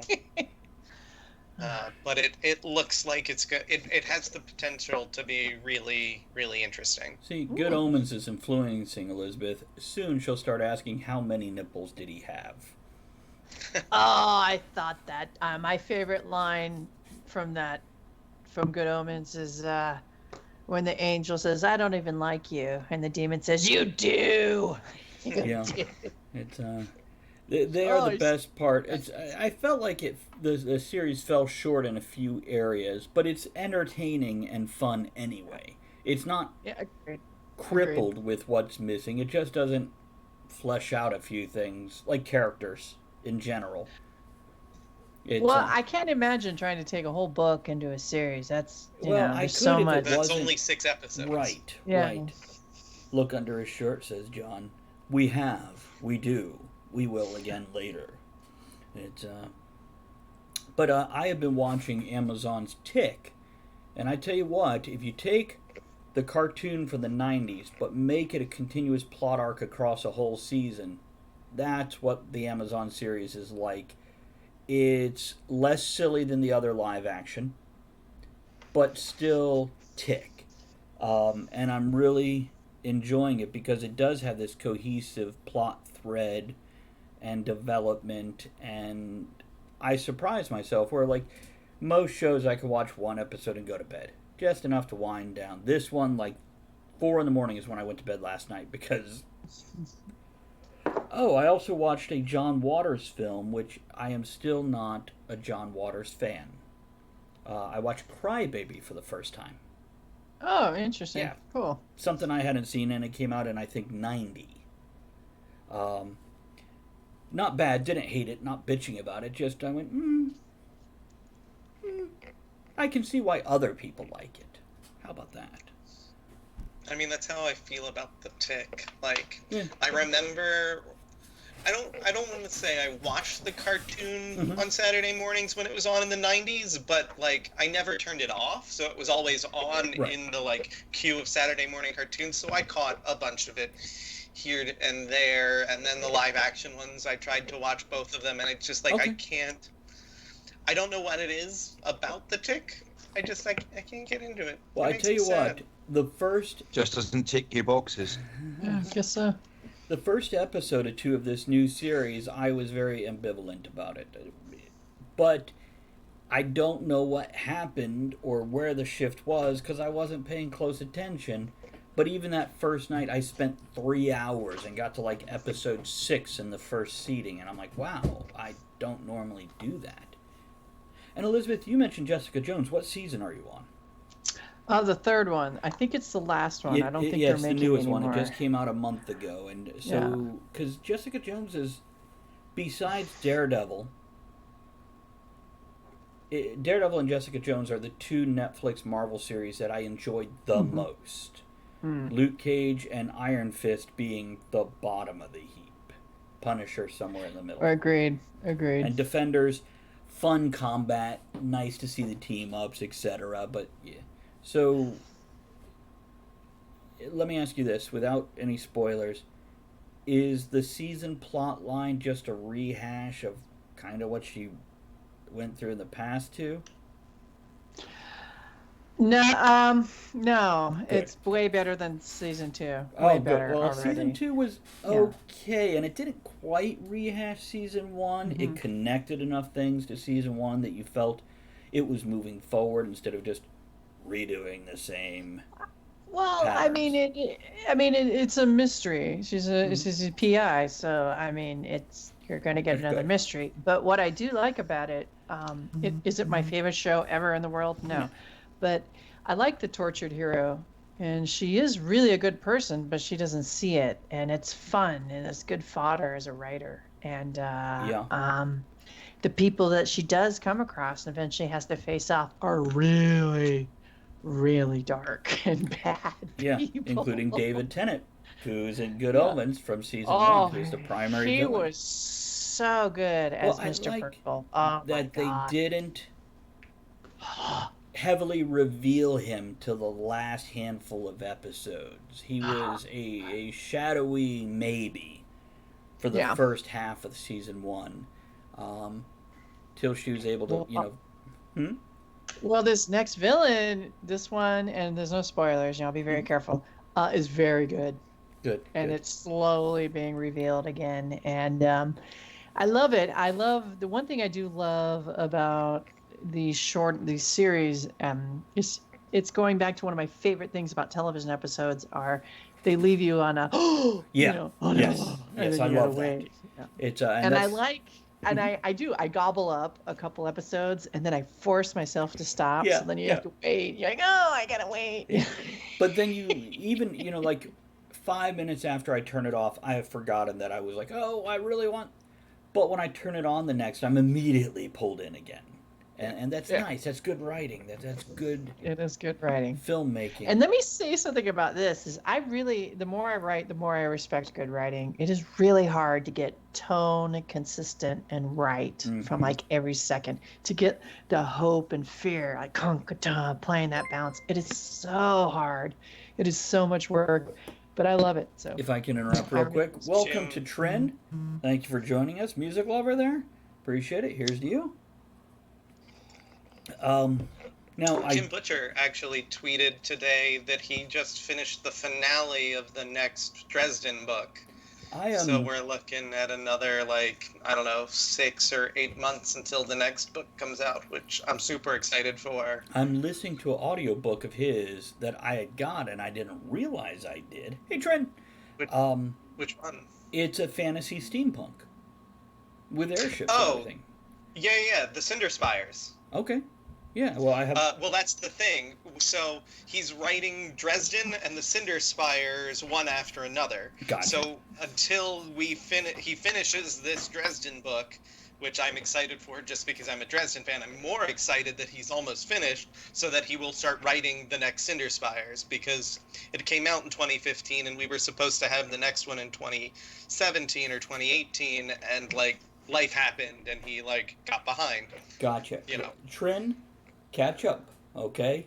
Well, I can't go over the past hour 20 minutes with you, but as the thing says, life's little pleasures, as the title says, and as you just heard, Jessica Jones, Jim Butcher, the author, we're all over the place, and I'm actually about to revisit the question I asked at the very beginning of the broadcast. If you guys could be a Muppet, what kind of Muppet would you be? And by the way, when one of you is saying what kind of Muppet you think you would be, I want the others to go ahead and disagree or throw ideas in or agree or whatever else. So, who wants to start? Chris, you're the biggest Muppet fan, I think, of the three of you. I don't know. So my favorite Muppet is Sweet Homes. Okay. Just because he's big and scary looking, but he's the nicest damn Muppet you're gonna meet. Trin says Beaker, by the way. Trin, let us know why. Chris, go on. but for myself, I don't know. I'm somewhere in the like between Kermit and like Scooter? How about maybe Scooter? Dr. Honeydew? You think Honeydew? I don't know. What do you guys think? Which Muppet would he be? And keep in mind, with Muppets, we can go to Sesame Street, we can go to the movies, we can go to, wherever. Fraggles. We can go to Fraggles, we can go to Dark Crystal. When you talk about stones and gems, you're definitely Dr. Honeydew. Yeah. Yeah. But I don't know. Kermit might be good. I don't know. That's a good question. See, I suggested Scooter because he's always in the background with the clipboard, which is kind of like what Chris does at work. Oh, Scooter. Yeah, that's true. That's true. But I don't feel like Scooter has enough emphasis put on him to match Chris in what he does. See, Trin here says, Beaker's always a bit crazy and always in action, but seems smart since he's, of course, a scientist. I've known some moron scientists, which would fit well. And he's like you. I take back the moron part until I know you better. So That's funny. What about Kevin there? Besides a big gangly ass Muppet. Well, I was going to say, I was thinking earlier, like, you know how, and the one that leapt into my mind was Grover. You know how his arms are essentially just a long, thin cord with a hand at the end of it. So I'm thinking something like that, but with ridiculously elongated limbs. Either that, or just in every shot of every Muppet show I'm ever in, I'm just a set of legs with a knee in the middle. Got a disembodied voice from somewhere. Gary says, I'm older I now. see like but Oscar the Grouch. Like fucking everybody except like, those few couple of people, and then you're like, all right, fine, I guess I like you, but shut up. Yeah. I'll tolerate it for now. Gary says, referring to himself, I'm older now, but I used to be like Animal. So, and by the way, Trin, Gary is our local mod. He's here most of the time, and that's Pepper Garden. Same there. So, Oscar the Grouch or Grover. I love the idea of just like a split personality Muppet that goes from Grover when in a good mood to Oscar the Grouch. Like an Incredible Hulk type thing. Grover and Oscar the Grouch as the same person who transforms. Bipolar Muppet. I like your the two guys in the balcony. Waldorf and Statler. Yeah, not because you're old, but because like no matter what someone says, you always have just this dry wit humor or a shitty attitude, and it's funnier than hell. I feel like, and perhaps cynical. Perhaps I'm crying for attention here, but I feel like Kevin and I could be in a box at the edge of a theater together, and I'd be. I guess Waldorf was the short, chubbier one, and the taller, thinner one would be Statler, which would be. I don't think it matters which one of us is which, really. But and what's amazing about it, and I forgive me for not remembering their names, and weakness of mine, is they're one of the most beloved couple of the whole show. Nice. Is their constant they help transition from one scene to another. They do, and very well. It's that was a great comedy. See the world, you said. When they're stuck in the front of the boat. Yeah. Well, it's worse. We could be stuck in the audience. Muppet Treasure Island, the best Muppet movie. What about Elizabeth? What Muppet I would you love be? that one. I love that debate. Well, let's start with your opinion. We're allowing you to voice your own opinion of what you might be first, and then we'll throw our ideas in. I don't know. I'm thinking like Hairy Monster. He's a little serious. He's like Cookie Monster, but less beastie, more thinky. He's a big blue fuzzy one with a large reddish nose. Trin, stop for dropping in. Oh, with the pink nose. Yeah. 1 second. I'm going to say goodbye to Trin, who's going to grab stuff. Feel free to drop in. Monday nights is this. Sunday nights is Dungeons and Dragons. Any other time you catch me on, it's usually just me. There'll be a lot more personal interaction between me and you during those. But I can't just ignore these guys to talk to you. But I can include you in our Not all the time. You could. Well, I could. Nothing's stopping you. You guys wouldn't be amusing enough making mocking faces at me while I did that. But Hairy Monster is kind of a taller blue monster with a pinkish nose. He's purplish. Yeah, okay. He's a couple shades off Cookie Monster. I know that. It's but he's still thoughtful, but he's still a monster. I always loved the chef. And I don't know if I am the chef. Sometimes I feel like I'm talking and I get quiet and nobody's responding. So I figure, well, nobody knows what the fuck I'm saying. And that's what this feedback guy is That sounds reasonable, actually, because when he's cooking, if you're, making a film or doing whatever, talking about beer, it's the same as him cooking. Here today we made the Fumi de Fernie. And then, okay, we and get the together. scene where he's making lobsters, and then the bandito lobsters come in and save their friends out of the pot. That was it. That would be Elizabeth with any electronics ever. The little phones and laptops and tablets come running in, shooting little lasers and pew pew pew. You'll be our friends now. And he was one of the few puppet Muppets that had real hands. Yes. Yep. Yes. He actually has all 5 fingers. Yeah. Which, unlike Beaker, when he flicks people off, you can tell. In Muppet Christmas Carol, where Beaker flicks off Scrooge. Does he really? Oh. Yeah. Kevin, you got any thoughts on which one Elizabeth would be? Oh, wow, that's tricky. It's tricky, tricky. It's tricky. See, I would say, not technically a Muppet because it's one of the characters from Avenue Q. Oh. But I would say Kate Monster. Okay. Because she's a teacher and is always trying, but always feels like she's not quite getting where she wants to go. No, that's fair. That's a fair. Oh, that's so accurate. I mean, we could even go to Great Space Coaster, but I doubt she wants to be that damn blue elephant, whatever his name, Gary Gnu's, where no Gnu's is good Gnu's, with Gary Gnu, not Elizabeth. What about Ed? Oh, Ed is the eagle. Oh, Sam the Eagle! Sam Eagle. Her. With He's awesome. With maybe a little bit of Rolf in him. Rolf is very subtly sarcastic. Yeah, definitely. And a smooth motherfucker. He is a little smooth. I can see that. Want to see my red rocket? Want to see my AK? Okay, that was pretty quick. Anybody have any other thoughts on Ed? And what about Andrea? Red from Fraggle Rock. Yep, I can see that. Who else? What else would work for her?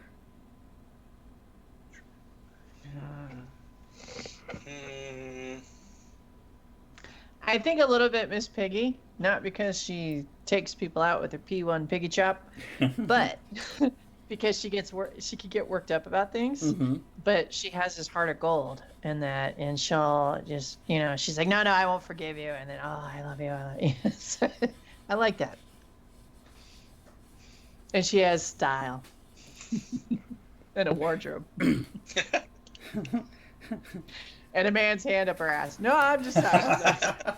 I mean, she's no Wayne and Wanda. Frank Oz. Yeah, I know. I love, not Andrea, but I just had to throw it in there. What's her name? Is it Sunny from the band? Like, hey, man, I love her. The Janis Joplin takeoff there. Righteous man. She'd like the that. California girl. Yeah. It's, what is her name, Chris? It's Janice. Yeah. Go look up Dr. Tooth and his band, and it's Janice. She's the blonde, stringy-haired one.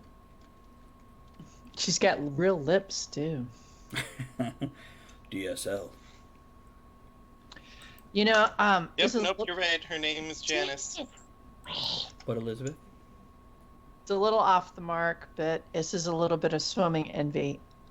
My father had an upper lip that was very full. He had big full lips, but his upper lip was so full when he would go, he was a backstroker, and he would have to do the flip turn from the back side. Nowadays, they let you roll on your front and then do a flip turn. He did it backwards.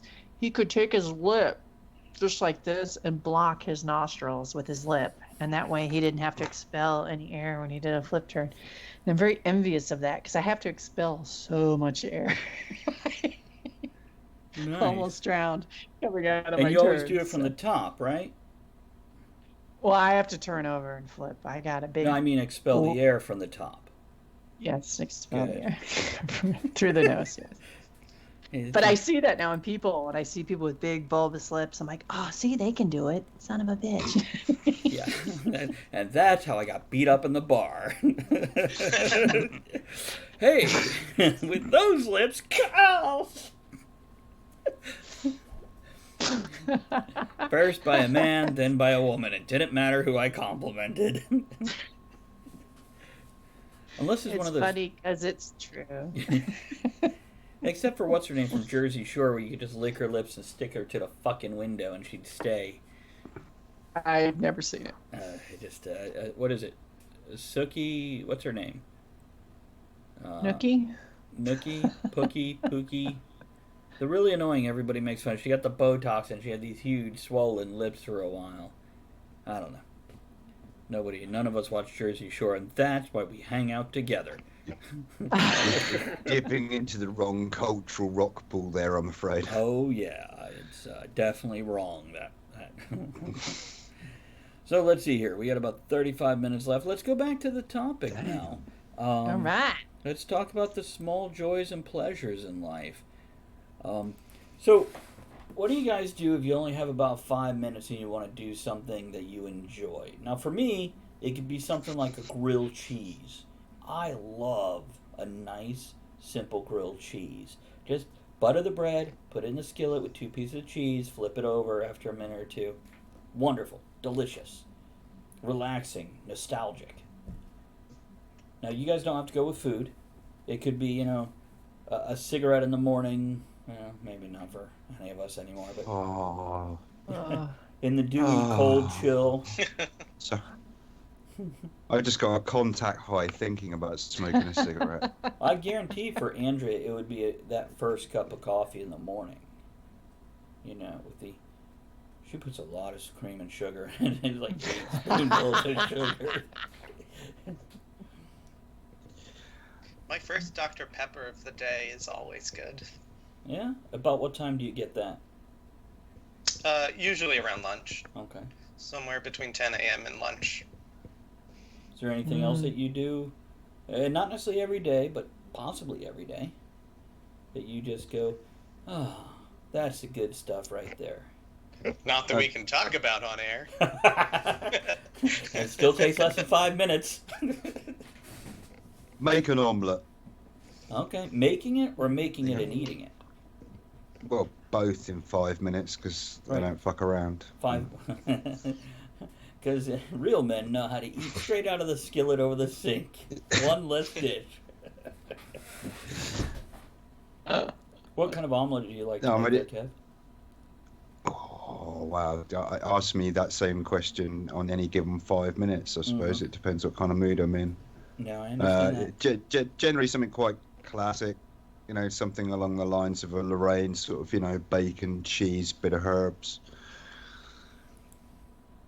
I quite like pepper and onion in it, but the way I make omelettes is pretty damn fast, so I can't be dealing with this whole sort of taking 5-10 minutes to pre-fry stuff for one. So yeah, I have just realized that I may like my omelets like I like my pizza.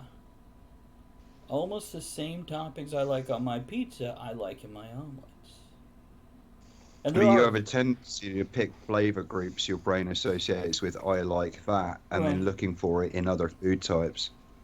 Yeah, like onions and bits of sauce. Yeah, but I don't know that I would want a ham and pineapple omelet. Oh, that'd be interesting. Yeah, I don't know if it'd be good, but it'd be interesting. I'd try it just to see how it went, especially with the extra cheese in there. I'd go ham, pineapple, and add a bit of sweet corn. Oh yeah, that'd be like a salsa, like a sweet salsa. Well, I was thinking you want something to set the sweetness off, so maybe, I don't know, depending on what you like, a bit of chili, or I'd go for a bit of English mustard. But I do like English mustard. I need more of that. Damn it! When's my next trip to Wegmans? Elizabeth wants to go with me. I just went and I got it, and I took a picture of it. I didn't send it to you, but I will. I appreciate that because I didn't want to cry in front of my phone. Brag. It's mustard. English mustard or Irish. I love mustards. Irish. Yeah. Yeah, it's got the Coleman's burn, and just a little different twist to it, but it's just as good. Yeah. So it's like a like the Grey Poupon, the like the stone ground, but a little extra horseradish in it. Gives it a nice clear the nostrils feel. You know, a little bite without being bitter or stingy. It's nice. That's a classic British lunchtime sandwich. Is cold slices of rare topsider beef from the Sunday lunch done with sandwiches on the Monday with a bit of Coleman's English mustard. I like it like that, and I suspect it would be exquisite on a Reuben or a pastrami and Swiss. Or a grilled cheese. I'd try it. I do like my classic basic grilled cheese, but that's not to say I dislike other things on the grill. Unless it gets so thick that it's no longer a grilled cheese, it's now a fucking sandwich with cheese on it. Is a fucking sandwich different than a regular sandwich? Well, yeah, you don't want a penis in fucking sandwich to be hot. No, but you want it to be a little above room temperature. Lukewarm, by all means. Like a warm apple pie. Okay, for me, yes, it's swimming. Yeah. Anytime, just get in water. Just add water, no matter what mood I'm in. Just get in water. Can you do that for 5 minutes and be satisfied? I can do 5 minutes if that's all I can get. Okay. Yeah, it'll be all right. It'll be all right. Sushi, and even crappy sushi. You know, something. And the other day I was getting frustrated because I couldn't get my olive loaf, and then I discovered they had pickle loaf, and the woman behind the counter said, "It's good." I went to Wegmans and I got a loaf of bread, like hard as the most European bread I could find, and I made pickle loaf on it, quarter pound of it, and it was phenomenal. With Irish and mustard? for a moment, life was perfect. I like when a storm is coming to just step out on the porch and watch the clouds move and feel the wind and see the trees ripple. That's a delightful 5 minutes for me. Or whether I step outside to do it or sit right here to watch the hummingbirds battle like little X-wing fighters around my hummingbird feeders, and they attack each other and swoop in and out and buzz, and that's a very nice moment. My mom has set up animal cameras around her hummingbird feeders to capture all of that. Ours would never shut off. Interesting shit. We have, on a slow day, we'll get 12 of them, because we have 6 feeders on the front porch. And, yeah, we get 12 to 20, depending on the day and the moment. You get a lot of birds at yours. Yeah, wow. Well, I want to make friends with our crows, but they are just, considering I live in the country where people will shoot the little fuckers, yeah, it's hard to get them to, they'll eat the food I throw out there, but not while I'm outside. And that's not unreasonable of them. I get it. Oh! Keep working on it. They'll come around eventually. No, I did it for like 2 years in a row, and after that I'm like, I'm done. I'm not spending the money on extra food. I'll toss out the bread if it gets to a point where it needs to be touched. So, see, I'd have kept it up just so that I could genuinely say and pass the lie detector test that there's just been a murder on my property. And just the other day, Andrea went, "There's a murder in the backyard," and you stop for a second, you hear 5 or 6 crows calling back and forth to each other. I'm like, oh. I have another installment of Redneck Romance if you guys are interested. Oh, hell yeah. Always. I mean, I've already heard it, but always. Well, yesterday, day before, When my troubles seem so far away. Saturday. Yeah, 2 days ago. We're in the living room watching The Greatest Showman because Frank hadn't seen it, and Andrea's like, "Somebody's here. Somebody's on the porch." I'm like, "What?" And I leap off the love seat and rush to the door, and I open the door, and there is a young blonde woman with her hair kind of done up, and she's in this one-piece black and white tie-dye dress. I'm like, "Well, you look dazzling, but is there something I can help you with?" And she's already left the porch, and she's heading down the driveway. No car, just this blonde chick in a skin-tight, ankle-length, one-piece dress with her hair done up. And she's like, I tried your doorbell, and it didn't work." I'm like, "Oh, well, what do you need? Can I use your phone?" Or she's like, "I'm your neighbor. I live," I'm like, two houses over, right? She's like, "Yeah." And I'm like, "Yeah, I've heard you and your other half having loud discussions." "I'll get my phone. I'll bring it on the porch. Give me a moment." So I get my cell phone, and I also offer, I'm like, "Do you need a bottle of water or anything?" Because I'm sure she's in distress, and a bottle of water is helpful when you're in that situation. And I brought out a box of tissues with me, too, because you don't show up at a stranger's house asking to use their phone if everything's... I lock myself out of the house. I've got to be honest, though, Travis. If I knock on someone's front door and ask if I can borrow their phone and they come back with tissues, I'm out. I'll find a payphone. I'm not going to go masturbate in front of you. It's no, the tissues were for me to masturbate in front of her. Oh, I got confused. Because we're in the country, you can do that stuff here. But yeah, I give her the tissues and a bottle of water and the phone, and I step back in, and now I'm watching her the whole time because I'm not losing a $600 phone to. And she was out there like 20 minutes, and when I came back out, she's like, "Well, thank you. I want to apologize." I'm like, "Don't apologize." But if you're in a bad situation, you can get out. And remember, you deserve better than bad. You might even deserve good. And don't put yourself into a situation where you're in physical, mental, or emotional danger. You're worth more than that. And you might think you don't have options. No, you just don't have any options you like. But you can leave that situation. Now, maybe he's a great guy. Maybe you guys have the perfect relationship. I don't know you. I don't know him. I just know what I've heard coming across that field. And you could see her starting to tear up. You know, she's obviously just...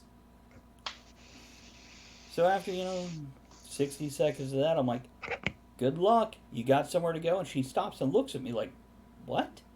I'm like, "Do you have somewhere else? I'm not inviting you in my house, but do you have someplace else to go that you can get away if you need to?" And she's like, I'm like, "Okay, that's your choice." Didn't even let her finish because she's obviously embarrassed to say, "I'm going back into this." But yeah, that's our next installment of Redneck Romance, where she shows up at my door.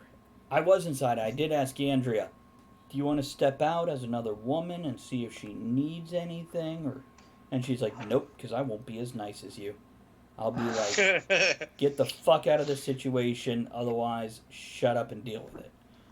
And I'm like, you know what? She might need to hear that. Because friends ain't going to tell you that shit. Because they're trying to help you and be calm and be on your side and listen. We're strangers. We can say that shit. That's why she needs to get toasted. We're talking to Tavern. I'll drink to that.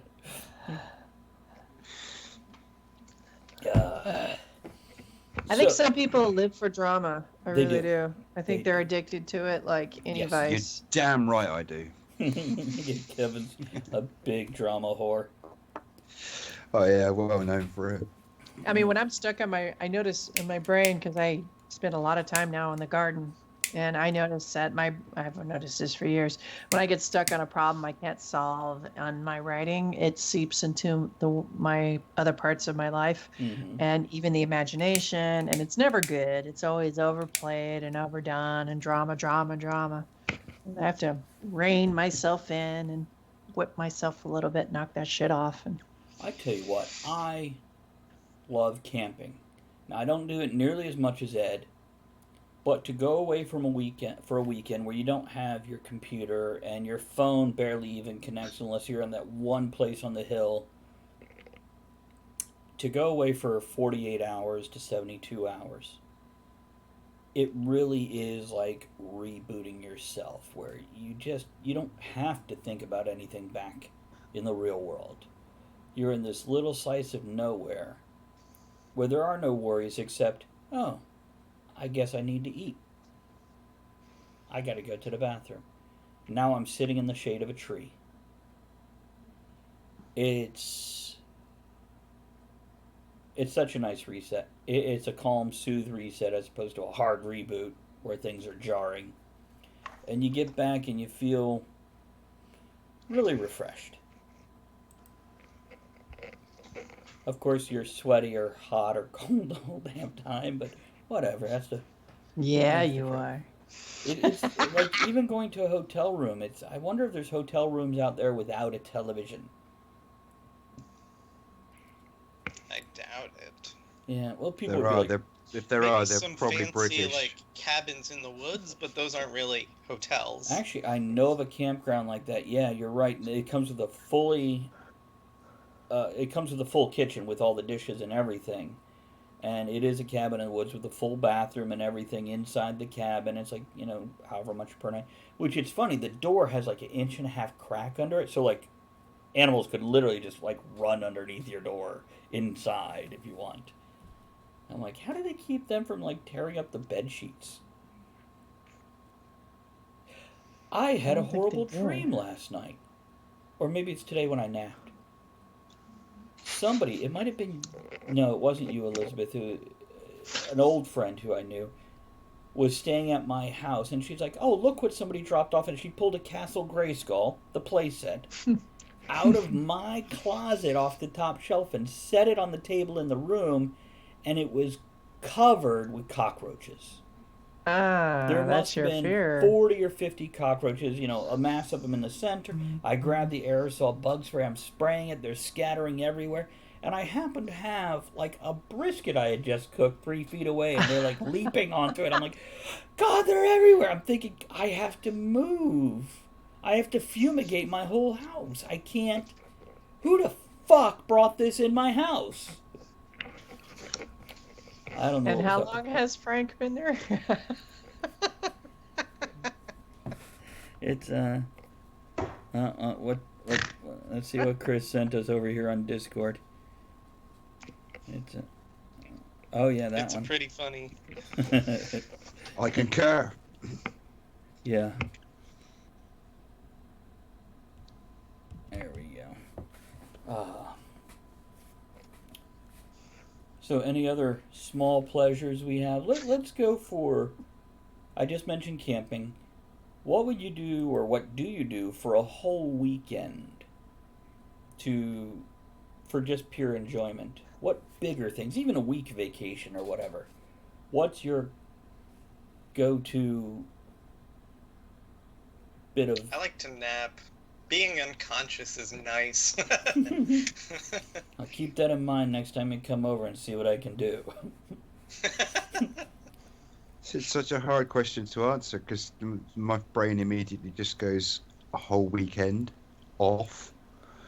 Well, Kevin, I know you go to like Greece or Turkey for your vacations. We go. I mean, we try and go away at least. We go major holidays every few years, so what we call a proper holiday, like 10 days somewhere a substantial distance from home.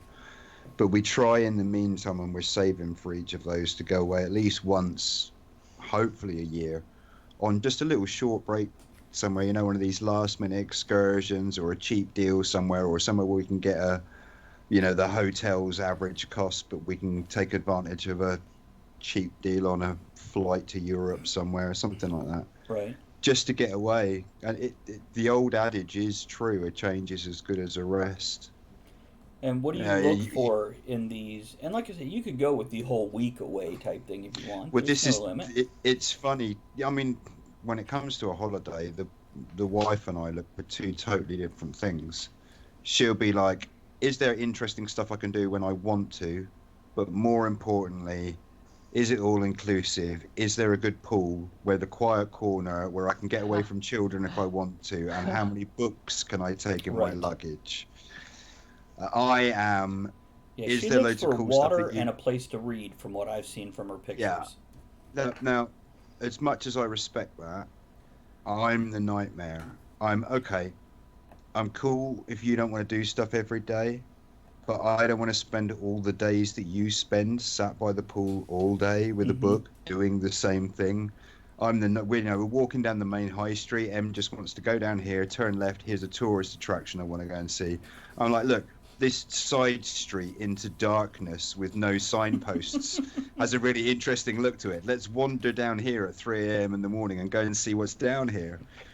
I want to go and experience the place. I want to take home memories of somewhere that was drastically different to where I live. Yeah. Now, okay, British weather's not that good, but I can find a space to lay out in the sun and read a book within 10 feet of my front door if the weather's good.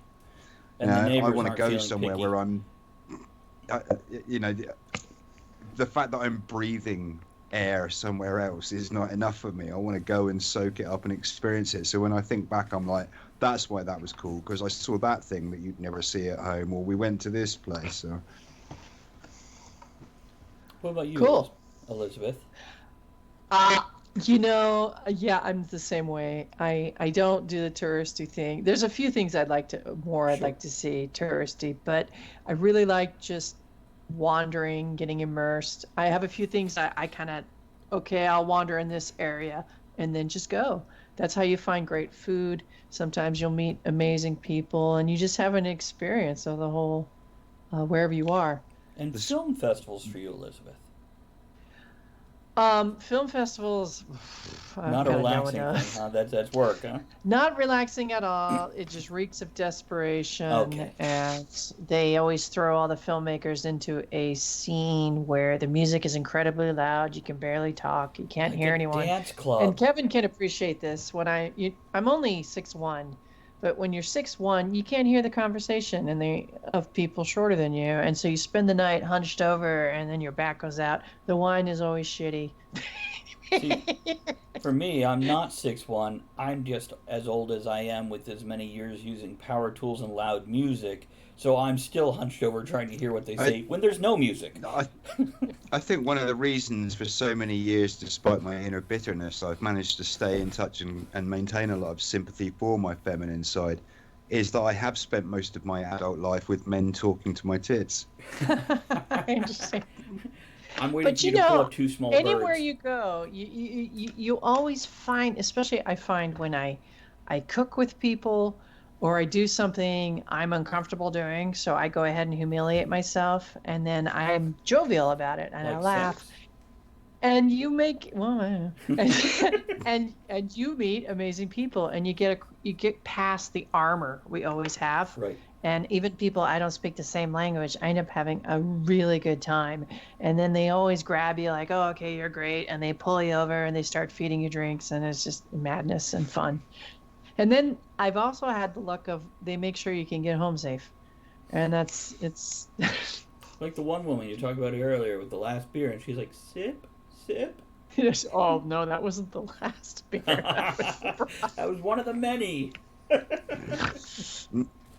Nice. It was a lot. That is a small joy of mine when somebody laughs and snorts. That is a delight to me, because that is so uninhibited, spontaneous, and real. Nobody does that on purpose. Well, I mean, they can, but it's usually that's just genuine. You made me laugh so spontaneously I snorted, and it's great to me. Kevin, this is thank you. This didn't quite make me pee my pants almost. There was movement. Kevin, this is for you. I find I have more luck when I'm out, especially in other countries, and then they ask what I want, and I say, what do you recommend? And then, or how do you want it, pork or chicken? And I say, chef's choice. I say, make it to me the best. And then you get this amazing meal. You know? Yeah, absolutely. Yeah, I always You get can with barely foreign, taste the spit. with foreign, yeah, with foreign cuisine. You know, if they say, "Oh, you know, how you want it," I'm like, serve it to me how you would have it if you went home and had it for dinner tonight. Right. You know, don't serve me the and I use this just as an example. I mean nothing by it, but don't serve me the sweetened, blanded out American version of jerk chicken that's available on every street corner all over Jamaica. That's designed to be palatable for an easier going. You know, give me some of that stuff where I'm crying by the time I've sniffed my first mouthful, and by the time I've finished it, it's like emotional trauma. You know, the way you guys would eat, that's how I want to experience When it. I order Chinese food from the one place where we always go, I'll call ahead as I'm driving home from work to pick it up and then go home. And they're like, "Oh, what do you want?" And I'm like, "I want this, but I want you to make it like you'd make for your family, not for an American. I want it spicy like you like it." And almost always they laugh. And but yeah, I get a much more flavorful and better meal, because when they have that little pepper next to it, oh, spicy, and you taste it and it's nothing but sugar. I'm like, that's not spicy. Now, Chris, what about you? If you have 2 days to 10 days to do something, what do you do to enjoy life? And I don't know. It can vary on, you know, time of year, or, you know, like, I don't like extreme hot, and I hate the cold. So like, if it's cold out in the winter, I am going to be curled up and playing video games or watching TV or that's what napping John again, just said. He because says, I "Wow." really like napping. What? John says, "Wow." With World of Warcraft, yeah. A lot of WoW, or any other video games that I happen to be wanting to play. I love playing board games with friends, which I'm sad that our group of friends who have regularly played board games has scattered as much as it has, because we used to play board games on a monthly basis. At least once a month we try and get together and play a bunch of board games. But, you know, spring or fall, I'm all for bonfires or something like that on the short term. And I don't mind going to the beach. I don't like sitting on the beach because I'm a pale-ass motherfucker who burns like there's no tomorrow. Especially I if like there's a being bonfire. beach-adjacent. Mhm. So, like... Beach adjacent, you know, a nice, like, tiki bar where, like, I can sit on an umbrella and I'm really close to a drink and can put my feet in the sand without being in the sun and watch the beach. Love it. I'll do that, you know, I understand most that. days. Yeah, I have no desire to roast amongst hundreds of strangers who have greased them up with various perfumey things. But yeah, And children. Oh, and children. There is a fair point too. Yeah. Okay. You know, we tend to do a family trip to go looking for rocks every year, which I always find fun, and So what kind of places do you go for that? Usually the mountains, which is always nice. And do you camp or hotel or day trip? Well, a lot of it is more camping in when my parents still had their RV and were living in the RV for several years. You know, that was the house that was pulling into various campgrounds and then driving to various mines. Or last summer when we went up to Maine, we stayed at a campground that was just it was a bunch of cabins in the wood, and there was a large dining hall. You know, and each cabin had like a kitchenette and a bathroom and, you know, 2 bunk beds. John's heading out, everyone. Say goodnight to John. Good night, John. Okay, go on, See you Chris. soon. So yeah, I enjoy being in the woods, mostly. With a machete and a mask. Like Well. you do. Elizabeth trailing behind you, taking notes for her next movie. Giggling. Peeing out myself. And and I should probably spend more time working on my gem cutting, but I haven't, and like right now all of it is packed up, and I don't know that there is space in the house currently to set any of that up, which makes me sad. But, you know, Can't when do I do everything. sit down, I do find it quite relaxing, as long as I'm not destroying material like that opal that I destroyed last time I tried. That was real sad. Well, maybe It next was house I get, I'll have $150 Oh. worth of opal, which was about that big around, and it just, I killed it. Oh. Made me real sad. It happens. Well, maybe Opal's hard to work with. Maybe the next property I have, we can put you a shed on there with all your stuff, so you can come over, hang out overnight, and spend 8 hours being ignored in your shed working on opals. Because I'm sure if you have electricity to do the other stuff, you I can put an like AC in working there. with emeralds and other harder materials than an opal. Penis. Yeah, but that's in my own time. I don't need somebody else's shed for that. It's nice, but I don't need it. It's a shame it's precious stones and not fossils, otherwise I could have hooked you right up. Oh, yeah. Oh, no, very I'm well. all about the fossils. He Like, is. Oh, are you? oh, yeah. I have a fossil shelf. Oh. No, we can't see the... It's the blurry area, yeah. Oh, right. Okay. Hold on. Yeah. How do I... Hey, Turn grab your off phone the and turn on blur. your flashlight so we can see it. Turn off the blur. Sounds like a drinker. Ta-da! No, that way. There we go. There it is. I'm gonna have a word with my friend Glenn. Yeah, no, I have a quite extent. That's only a small portion. There's a Don't place doubt up in it. Philadelphia, in Pennsylvania, that technically you're not supposed to go anymore, but you can get these leaf fossils and fern fossils and things. Look at and that. it's in a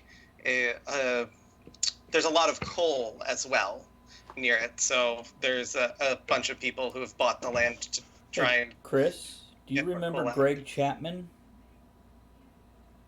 A steampunk performer, does juggling, does magic, does other things. Well, his wife is an archaeologist on the Isle of Wight where Kevin lives. Yeah. Oh, cool. So perhaps they can send you, I'm sure even their scraps would be interesting to you. I've got a friend who's out on Hatherfield Point, which is the big sculpture place on the island, about once every couple of days, and he's got box full sort of ammonites, trilobites, stuff like that. Yeah, literally box fulls of them. I've got boxes. So maybe 4 years ago, we went out to Idaho, Montana, that western, northwestern part of the U.S., and I've got boxes and boxes of leaf fossils that we were finding, and a whole bunch of other marine fossils that it was like, my dad had a guidebook that was like, drive out, Interstate 67, and when you hit mile marker 54, there's a trail. You turn off that trail and go down the road 10 miles. Dig in the hill cutout to find X fossils, or like drive down, Highway 116, and at mile marker 116, get off, pull over, and on the side of the hill, just pick up whatever fossils you want. Like, that was, 4 or 5 years ago. That was super fun, and I've got boxes and boxes in my... Now let's do this real quick. Let's do a closing toast, and we can chit-chat even through the closing music. Hey, here's to enjoying the small things. If you don't know what you enjoy, then experiment until you find it. Ask your friends and enjoy theirs. There you go. Cheers. Tink. Okay, carry on, Chris, because that sounds like a great weekend. I have, like, Weird Virginia, a guidebook to places in Virginia. It's Atlas Obscura, which goes all over the world, and another one that I'd have to go look at. I don't remember what it's called, but they're specifically to find, not necessarily fossils, but it would have things like that also on top of this house is haunted. This restaurant is the only place in the U.S. that serves this particular dish, or what have you. And I love those kind of things because I can pull them out and find something within that I can drive there and return home in the same day and still experience that, whatever it is. And that's just a delight. Yeah, I've been collecting petrified wood because the only fossil, quote-unquote fossil, that you can find in every state is petrified wood. There is some sort of petrified wood in every state. So I'm trying to get a collection of petrified wood to join us at the tavern every next state. week. The hard one is Delaware. Keep learning and being good to one another. Not a lot of trees in Delaware, especially when it was a giant swamp 65 million years ago. It's amazing. And like, while I was still dating Jenny, we went down to Calvert Cliffs, spent the afternoon, and like, oh, hold on, I gotta turn the blur on again. Put the drink down. You know, we found like, I forget what snail